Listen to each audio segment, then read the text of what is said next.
você tem que tomar uma decisão. Ou você deixa aí do jeito que está indo, morro abaixo, ou você faz igual a águia.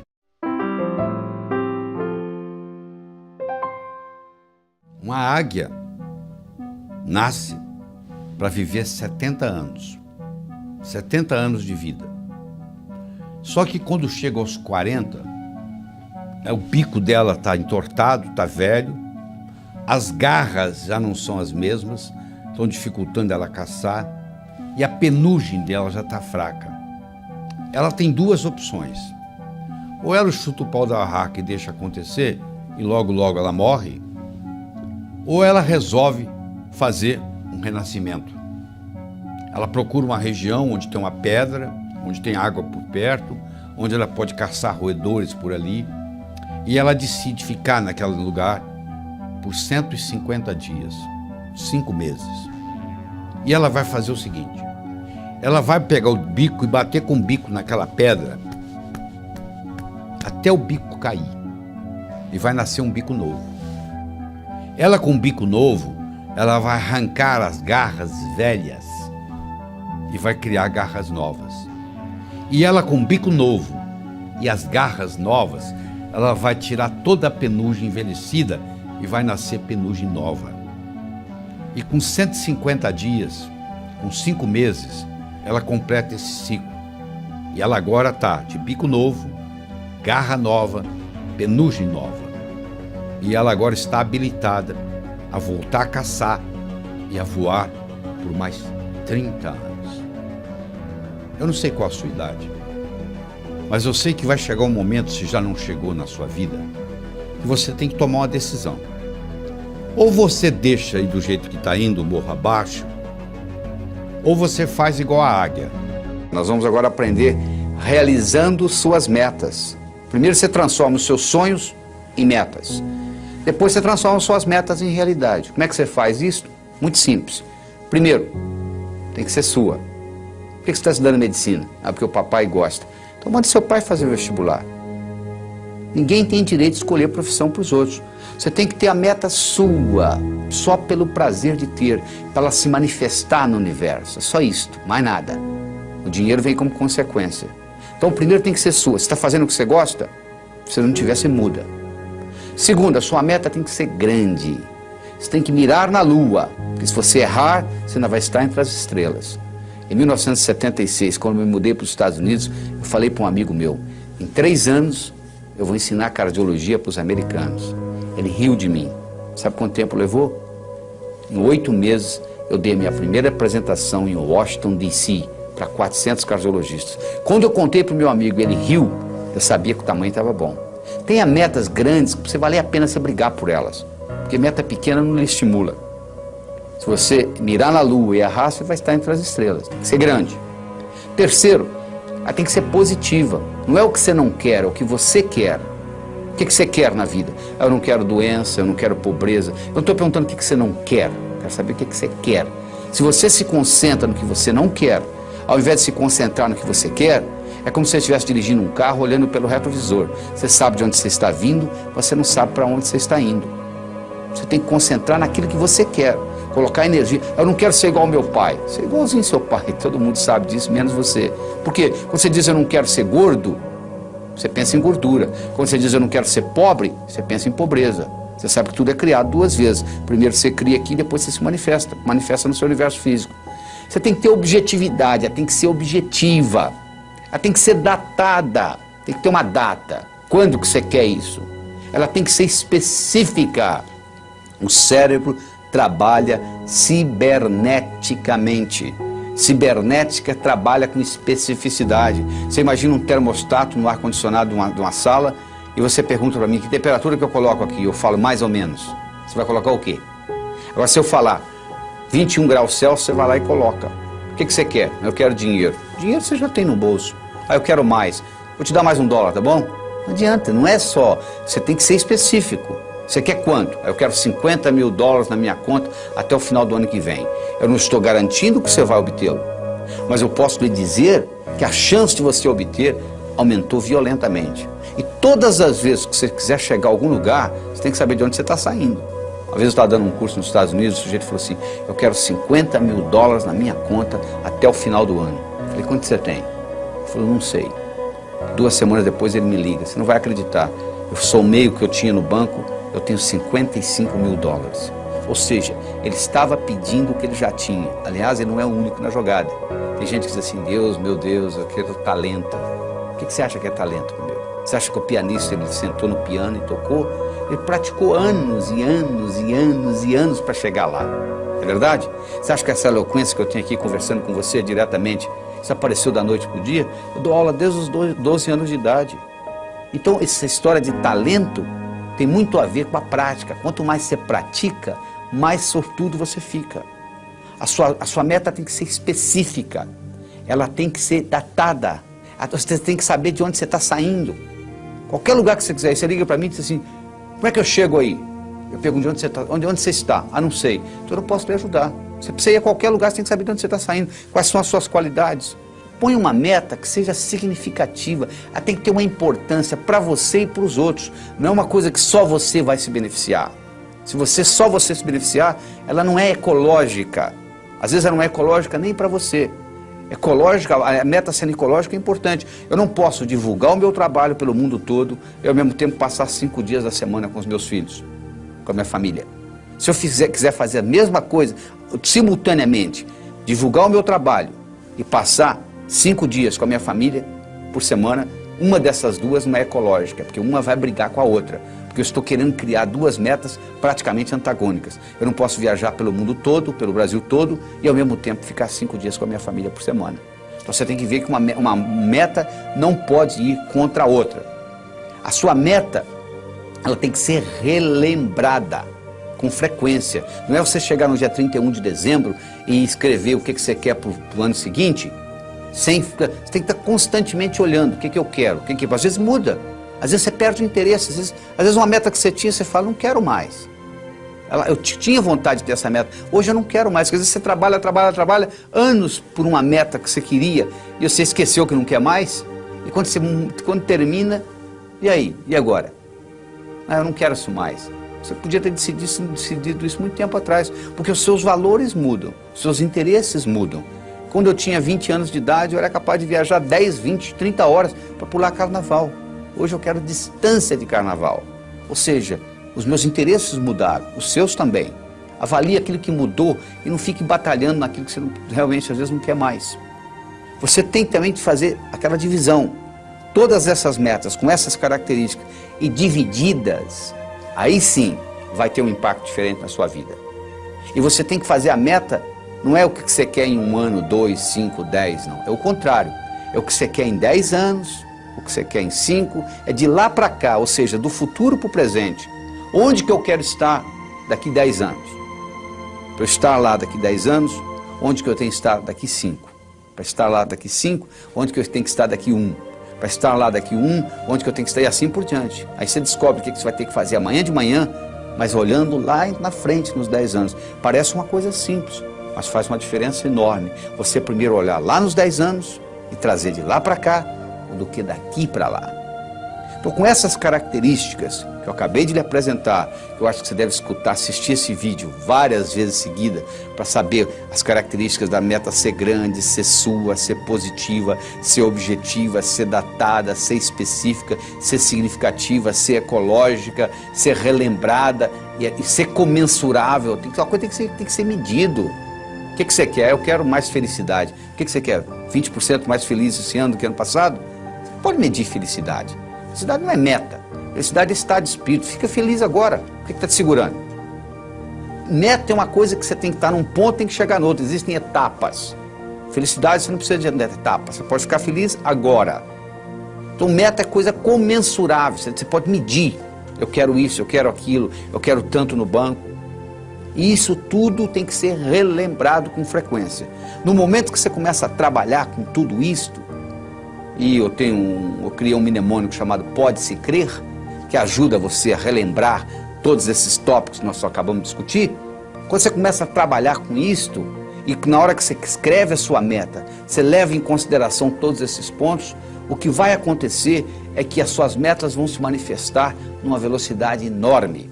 Você quer um carro? Tá bom, que marca, que cor, como que é o painel, como que é o estufamento e etc. No momento que você começa com mais detalhes, no processo cibernético, isso se manifesta de uma forma diferente. O bolo do sucesso, onde eu escolhi 6 ingredientes. O primeiro é você ter uma boa autoestima. O número 1 é você. Primeiro você cuida de você. Você já viu no avião? Lá vem a aeromoça lá e fala assim, ó, se por um acaso cair a concentração de oxigênio na cabine, vai cair uma máscara. Se você está com a criança, você faz o seguinte, você primeiro põe em você, para depois cuidar da criança. Ou seja, let me be a better me for me, and I'll be a better me for you. Deixa eu ser uma pessoa melhor para mim, eu serei uma pessoa melhor para você.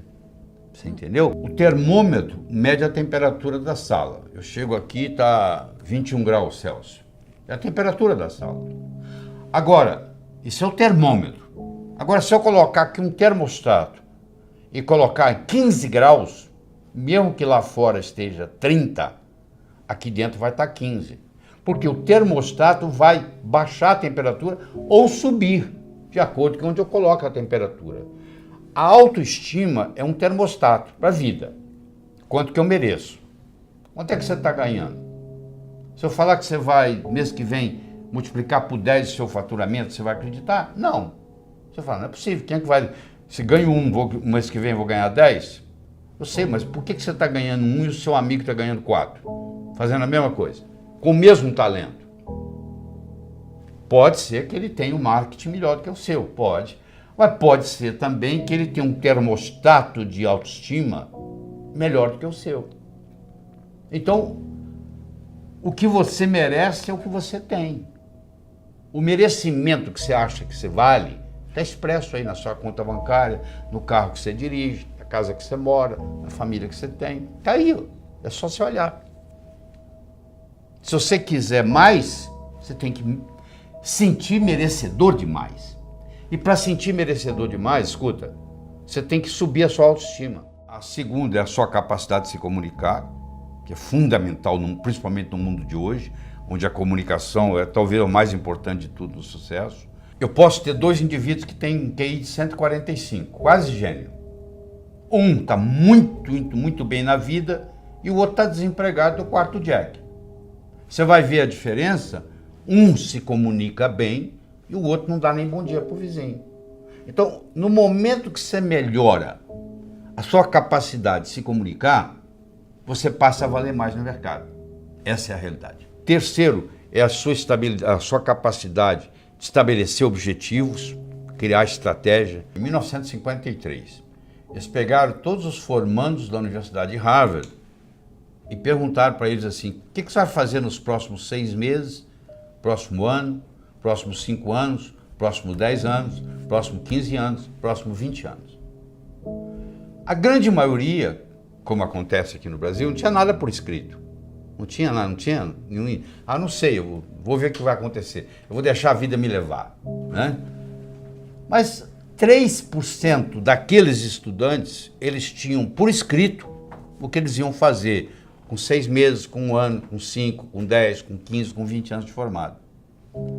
Em 1973, eles pegaram aqueles que ainda estavam vivos e fizeram uma avaliação.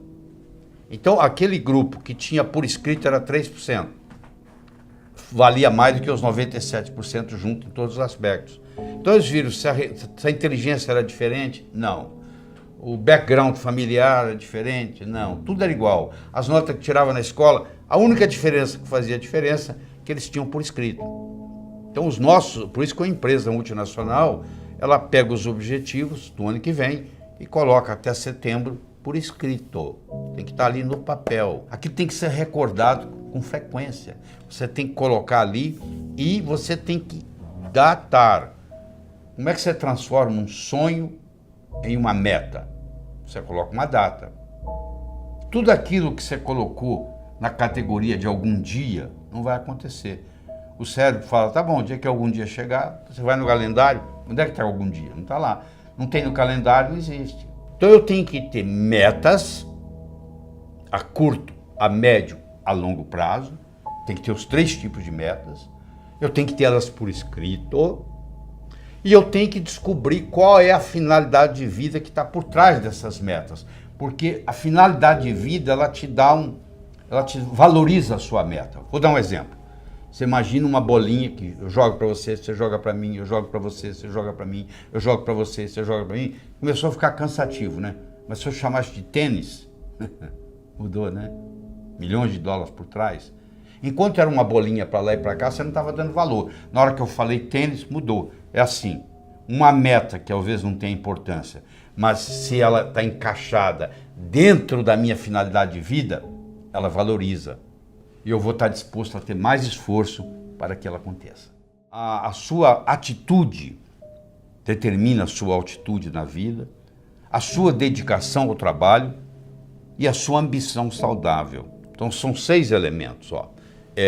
A boa autoestima, boa comunicação, saber estabelecer metas, ter uma atitude positiva, dedicação ao trabalho de uma forma inteligente e hoje melhor do que ontem, amanhã melhor do que hoje. O japonês chama de Kaizen, que é melhora contínua. A palavra Kaizen, no Japão, 1945, Hiroshima, Nagasaki, 40% do Japão destruído. Com essa simples filosofia de uma palavra, que é K-A-I-N-Z-N, Kaizen, que é melhora contínua, o Japão saiu de lá e hoje ele é o 3º per capita no mundo, entendeu? 3º país mais desenvolvido do mundo, então, ou seja, está lá no pódio. Saiu de 40% destruído, é um arquipélago com mais de 3.000 ilhas, não é um continente, muito complicado, mas, no entanto, com a filosofia Kaizen, que é melhora contínua, que eu recomendo você adotar isso, eu adotei isso na minha vida, hoje é melhor do que ontem, amanhã é melhor do que hoje, e aí você junta esses 6 ingredientes com a pitadinha do que eu chamo a diferença entre o profissional e o amador. O que difere o profissional do amador? Paciência e persistência. Porque o amador, se não der certo, ele chuta o pau da barraca. O profissional sabe que o amanhecer só vem depois da noite ter passado. Que Roma não foi construída em um dia. Então tem que ser de grão em grão a galinha enche o papo. Então tem que ser aos pouquinhos para chegar lá. Então eu coloco esses 6 ingredientes com paciência e persistência e o resultado só pode ser um: obter aquilo que você quer. Imagina uma vaca subindo o morro. Você pensa que é a vaca que determina onde que ela pisa? Não. Quem determina onde a vaca pisa não é a vaca, é a estrutura do terreno. Sabia disso? A única coisa que a vaca faz, ela procura o caminho mais fácil. A mesma coisa ocorre conosco. O nosso comportamento vai depender da nossa estrutura psicológica. Força de vontade não adianta nada. Você pega uma bola de futebol, coloca no fundo de uma piscina e segura lá por quanto tempo? A estrutura da bola foi feita para flutuar. Então na hora que você soltar, ela vai para a superfície. Do mesmo modo que a estrutura de uma pedra foi para ficar no fundo. Você não consegue segurá-la na superfície. Você vai cansar, ela vai afundar. Então o mais importante de tudo é você determinar a sua estrutura psicológica, é você mudar essa estrutura psicológica, ou seja, você está preparando a sua estrutura psicológica. Preparando como? Fazendo aquelas escolhas que nós já discutimos. Eu escolho ser sadio. É muito diferente de você não ser doente, sabia disso? A maioria não é doente, você vai no médico, você não tem diagnóstico de doença nenhuma. Não significa que você seja sadio. Ser sadio significa ter energia para implementar tudo que você tem na cabeça. E poucas pessoas são sadias, a maioria não é doente. É muito diferente ser sadio e não ser doente. Eu escolho ser a força criadora na minha vida. Eu escolho ser sincero para comigo mesmo. Significa quando eu digo sim é sim, quando eu digo não é não. Todas as vezes que você diz sim e gostaria de dizer não, um pedacinho de você morre. Isso, quando você faz essa estrutura, você está se estruturando para longo prazo, para fazer um processo de longa duração. Aí sim se mantém. Porque se você fizer só com a força de vontade, é aquilo que ocorre no 31 de dezembro. Uma semana depois, não tem mais nada. Agora, se você mexe na sua estrutura psicológica e implementa isso, isso fica uma coisa constante. E um modo de você fazê-lo é você ter os seus sonhos, você ter as suas metas e você manter os seus olhos nas metas. Sabe qual a diferença entre etapa e obstáculo? Se você está no ponto A e quer ir para o ponto B, Existe um espaço para percorrer entre o ponto A e o ponto B. Então, se você tirar os olhos da sua meta, o que você encontra entre o ponto A e o ponto B, você vai chamar de obstáculo. Se você mantiver os olhos na sua meta, o que você encontra entre ponto A e ponto B, você vai chamar de etapa. A diferença entre etapa e obstáculo é onde você está com os olhos. Então, manter os seus olhos a longo prazo é muito importante, porque se você só tem metas curtas, o seu chefe briga com você amanhã de manhã e estragou seu dia. Agora, se você está interessado daqui 5 anos, daqui 10 anos, daqui 20 anos, o seu chefe brigar com você amanhã de manhã não vai fazer diferença nenhuma, porque você está preocupado lá na frente. É muito importante você ter essa visão a longo prazo e manter o seu olho na meta, que com isso o que era obstáculo vira etapa. Mas ao mesmo tempo, você tem que saber dividir as suas metas. Porque se eu te der um salame para você comer, sem cortá-lo, você provavelmente não vai gostar, mesmo que você goste de salame. Mas se você for cortando fatia por fatia, e conversando e tomando uma cerveja, um refrigerante, você acaba comendo metade do salame sem sentir, não é verdade? O mesmo ocorre, tem gente que diz assim, poxa, eu vou escrever um livro, é demais. Escreva um capítulo. Ah, demais. Escreva um parágrafo, escreva uma frase. Aí uma frase, outra frase, vamos fazer o parágrafo, vai fazer a página, vai fazer o capítulo, vai fazer o livro. Procure dividir as suas metas. Você quer ser milionário em 5 anos? Onde é que você vai estar daqui a 4? E daqui a 3? E daqui a 2? E daqui a 1? E daqui a 6 meses? E daqui a 30 dias? E daqui a uma semana? O que você vai fazer amanhã de manhã para ser milionário daqui a 5 anos? Não é só esperar o tempo passar, não. O bonito é que quando você divide isto, o que você tem que fazer amanhã de manhã, diferente do que você teria que fazer se não tivesse essa meta, não vai ser quase nada. Porque a meta vai sendo diluída. Então, um dos grandes segredos que existe em pessoas atingirem as metas é você ser capaz de quebrar a sua meta em pequenos espaços, em pequenas fatias, e você vai executando uma após outra, e o cérebro vai sendo treinado com isto, e sucesso atrai sucesso. Você sabe que semelhante atrai semelhante. Se você abrir a torneira da cozinha, da sua pia, na cozinha sai água, para onde que vai a água? Para o esgoto. E o esgoto? Vai para o rio. E o rio vai para o mar. A água vai para a água, não é verdade? Para onde que vai o ódio? Para quem tem ódio. E amor? Para quem tem amor. E dinheiro? Vai para o pobre? Não, para quem tem dinheiro. E sucesso? Vai para onde? Para quem tem sucesso.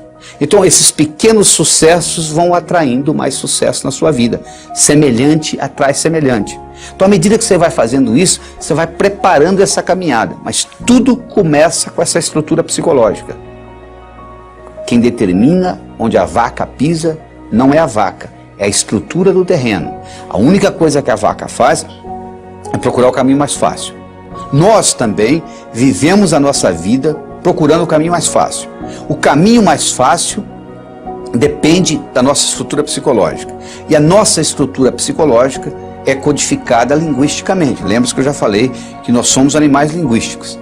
Então o melhor jeito de você se preparar para mudanças é você recodificar essa sua estrutura psicológica e fazer natural aquilo. Se você tem uma estrutura psicológica de levantar às 5 da manhã, se eu pedir para você ficar na cama até o meio-dia, é um martírio. Não é verdade?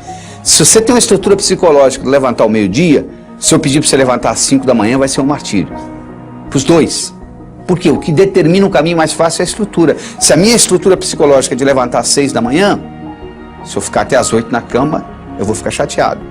Agora, se eu tenho a estrutura psicológica de levantar às 6, não vai ser problema nenhum. Não será sacrifício, porque eu estou procurando o meu caminho mais fácil. Então, o que eu quero que você determine para você é o seguinte: qual é o seu caminho mais fácil? Quero que você determine para você quais são as suas metas a longo prazo, em termos de saúde, em termos de finanças, em termos de amizade, em termos de família. Daqui 5, daqui 10, daqui 15, daqui 20 anos. Porque você tem que saber quais são essas metas, para você manter o olho lá, para os seus obstáculos deixarem de serem obstáculos e se tornarem etapas. E lembre-se de dividir para somar. Ou seja, você quebra as suas metas em pequenos pedacinhos e com isso fica mais fácil a digestão. Com isso fica mais fácil você atingir uma por uma dessas metas. É a história do Coronel Sanders. Sanders tinha um apelido de coronel, Coronel Sanders. Coronel Sanders tinha um restaurante na beira de uma estrada. E os caminhoneiros passavam e paravam lá para comer a comida do Coronel Sanders, que ele era um bom chefe de cozinha. Especialmente, ele tinha uma receita que ele tinha ganho da avó dele, que era uma receita de galinha frita. Então, ele era famoso, o restaurante era famoso por causa da receita da avó do Coronel Sanders. O governo de Kentucky resolveu mudar a direção da estrada. E o seu restaurante, que era um restaurante de beira de estrada, deixou de ser de beira de estrada. E ele, com 65 anos de idade, ele resolveu, não tinha cliente, ninguém ia sair da rota para ir lá visitar o restaurante dele. Ele ficou sem cliente, como muitos restaurantes estão hoje, sem clientes. E aí, o que aconteceu? Ele pediu aposentadoria. 65 anos, tinha direito ao Social Security, pediu aposentadoria. Quando chegou o primeiro cheque de aposentadoria dele, ele mostrou para a mulher dele e falou assim: como é que nós vamos viver nisso? Não pode ficar assim. A única coisa que o Coronel Sanders tinha era uma receita de galinha frita que ele ganhou da avó. Ele pegou aquela receita de galinha frita, ele visitou 21 restaurantes. Olha, eu tenho essa receita, eu tinha um restaurante na beira da estrada, ele deixou de ser na beira da estrada, entendeu? Eu quebrei, eu tive que me aposentar, você não quer, eu posso fazer aqui, a gente pode fazer uma parceria. Ninguém se interessou. Até que, finalmente, a persistência dele, o universo conspira a favor, chegou a hora. Ele chegou num deles e o indivíduo gostou da ideia. E falou assim, podemos fazer uma parceria. E a parceria começou. E aí foi fundado o Kentucky Fried Chicken. O Kentucky Fried Chicken, hoje, tem mais de 25 mil lojas. O Kentucky Fried Chicken domina o mercado de frango no Japão. E os importadores de frango do Brasil para o Japão, que o Japão é o maior importador de frango do Brasil, eles vendem principalmente para o Kentucky Fried Chicken. Então, o Coronel Sanders indiretamente está ajudando o Brasil. Agora eu lhe pergunto, um cara com 65 anos de idade, com um cheque de aposentadoria do Social Security, a única coisa que ele tinha com ele era uma receita de galinha frita. E ele consegue mudar o mercado de frango no mundo. Você está esperando o quê? Era uma vez, numa pequena ilha da Grécia, havia um sábio famosíssimo. Famoso porque, até aquele dia, todas as perguntas feitas a ele, ele soube responder.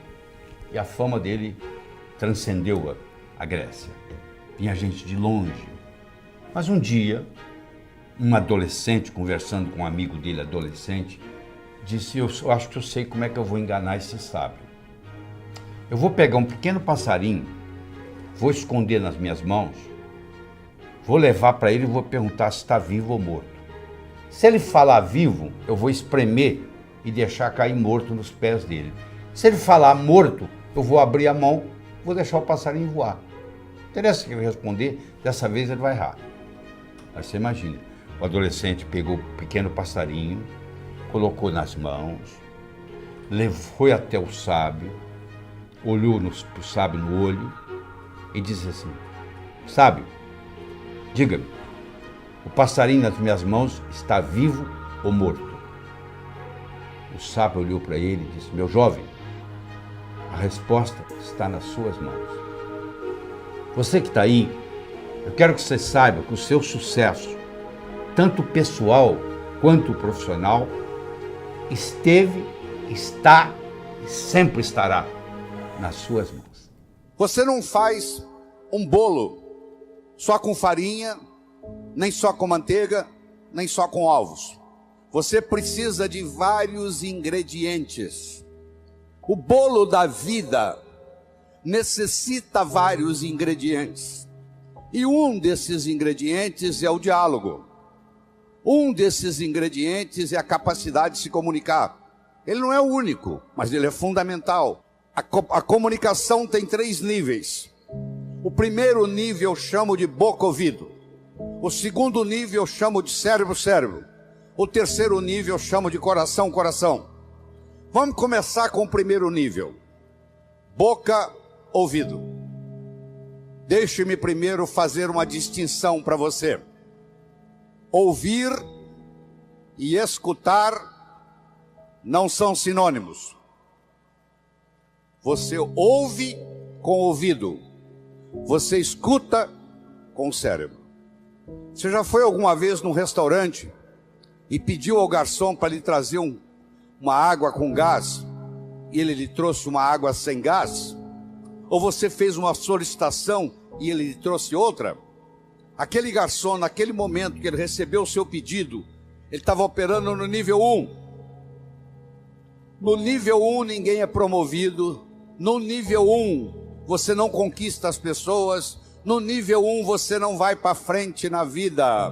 Não interessa a nota que você tirou na escola, isso não faz diferença.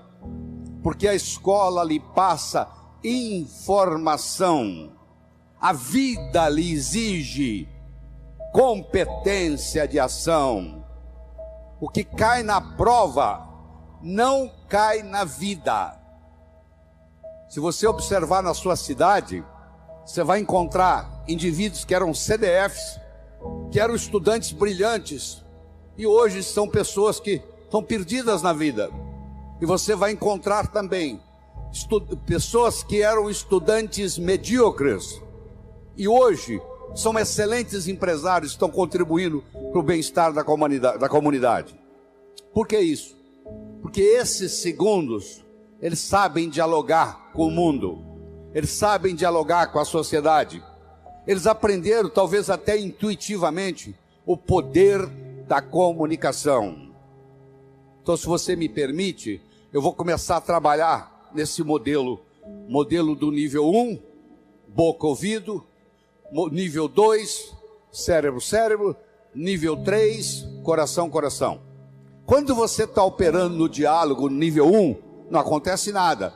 É o pai que está dando um sermão para o filho. E entra num ouvido e sai no outro. E o pai não percebe que ele vem falando isso há 5 anos e não funcionou nada. Pelo contrário, o filho até ficou rebelde de escutar o pai falar aquilo. E o pai não se dá conta que aquilo não é diálogo, que é um monólogo que ele está falando para o vento. Porque está entrando no ouvido e saindo no outro. Eu só posso me comunicar com vocês se nós fizermos uma conversa que interesse vocês. Não tem outro jeito. No diálogo, na comunicação, nós temos que modificar um pouquinho aquela frase que você conhece. A frase é assim: faça aos outros o que você gostaria que fosse feito a você. A verdade não é bem essa. Faça aos outros o que os outros gostariam que fosse feito a eles. Se eu convidar você para jantar na minha casa em São Paulo, eu não vou lhe servir o meu prato favorito. Pode ser que você nem coma. Eu vou perguntar o que você gosta. Se eu quero agradar alguém num processo de diálogo, eu tenho que ver o que a outra pessoa quer ouvir. Eu vou começar por ali, e não o que eu quero passar. Quero que você entenda isso. Faça aos outros o que os outros gostariam que fosse feito a eles. Eu quero mostrar o meu ponto de vista para você, mas eu não me preocupo como que você vai receber esse ponto de vista. Aí sabe o que acontece? A natureza colocou um ouvido no mesmo nível do outro. Entra num ouvido e sai no outro.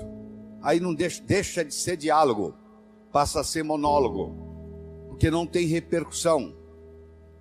Para esse diálogo se ocorrer, primeiro eu tenho que ter uma mensagem forte.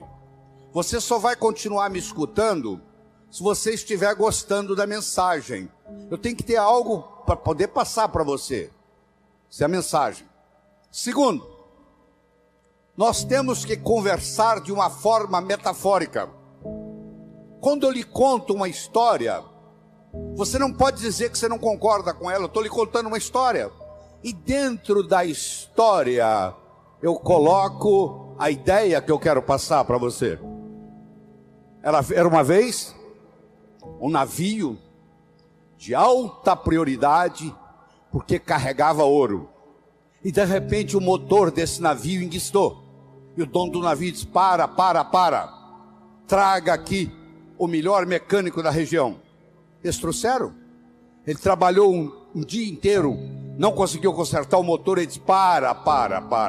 Traga aqui o melhor engenheiro mecânico do país mais próximo. Eles trouxeram. Ele trabalhou 2 dias, não conseguiu consertar o navio. Ele disse: para. Traga aqui de onde estiver, de helicóptero, quem montou essa máquina desse navio. E eles procuraram, encontraram e trouxeram ele e um assistente. E eles desceram no navio de helicóptero. Foram até a casa de máquinas, escutaram o barulho da tubulação, tocaram nos tubos. E tinha uma válvulazinha vermelha num canto. E ele perguntou para o assistente dele: você tem um martelo? Tem, me empresta. Ele foi lá e pim! Ligue. Eles ligaram, tudo funcionou às mil maravilhas. Os 3 indivíduos que trabalharam, o primeiro que trabalhou um dia, o segundo que trabalhou 2 dias, e esse que deu a martelada na válvula, mandaram as suas respectivas contas. Quem trabalhou um dia, mandou uma conta de $100. Quem trabalhou 2 dias, mandou uma conta de $400, $200 por dia, porque ele havia trabalhado 2 dias e ele era mais sofisticado do que o outro. E quem deu a martelada mandou uma conta de $10.000. O dono do navio falou: eu vou pagar, porque ele consertou o meu navio, mas eu só pago com uma condição: que ele mostre como é que ele chegou à conclusão de me cobrar $10.000. E ele mandou um bilhete para o dono do navio: para dar a martelada, $1. Para saber onde bater com o martelo, 9.999. Olha que interessante. Você imagine que nós estamos almoçando e eu conto essa história para você. Aí nós estamos num diálogo, almoçando. Aí você vai para o seu escritório comigo e você está pensando em me contratar para ser seu consultor na sua empresa. E você pergunta assim: doutor Lair, qual é a sua remuneração? E eu falo um preço elevado. Ao invés de você falar é caro, você vai pensar assim: esse cara sabe onde bater com o martelo. Eu preparei o seu cérebro para escutar o meu diálogo com você. Através de quê? Através de uma história, através de uma metáfora. A pessoa que sabe dialogar, ela conversa metaforicamente. O político que ganha a eleição é um contador de histórias. O padre que faz o sermão que agrada a todos é um contador de história. Porque quando você está contando uma história, a mente crítica baixa. Você conta a história e leva o que você quer levar junto da mensagem. E a mensagem entra na estrutura psicológica. Terceira coisa importante no diálogo é uma linguagem apropriada.